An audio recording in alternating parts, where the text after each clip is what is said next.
दर्यादी आणि त्यावर चाललेलं राजकारण.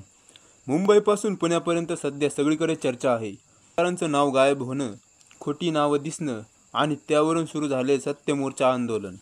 मुंबईत नुकताच मोठा मोर्चा झाला. शिवसेना, राष्ट्रवादी आणि काँग्रेस गट. शिवसेना उद्धव ठाकरे गट आणि राष्ट्रवादी शरद पवार गट आणि काँग्रेस या तिन्ही पक्षांनी मिळून सत्य मोर्चा काढला. उद्धव ठाकरे यांनी स्पष्ट केलं, सरकार मतदान यादीत गडबड करतंय. माझ्या कुटुंबाचं नावच काढण्याचा प्रयत्न झाला. तर देवेंद्र फडणवीस म्हणाले, मतदार यादी प्रक्रिया पूर्ण पारदर्शक आहे.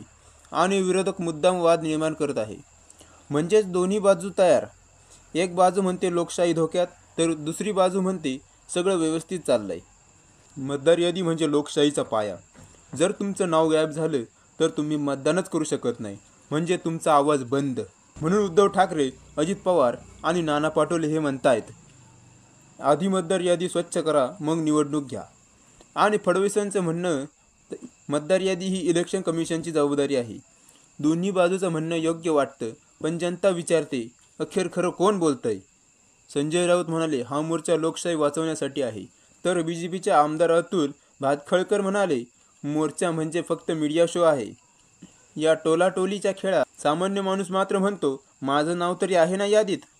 राजकारणी एकमेकांवर आरोप करत राहतील, पण लोकशाहीचं भविष्य आपल्या बोटावरच्या निशाणावर ठरवतं.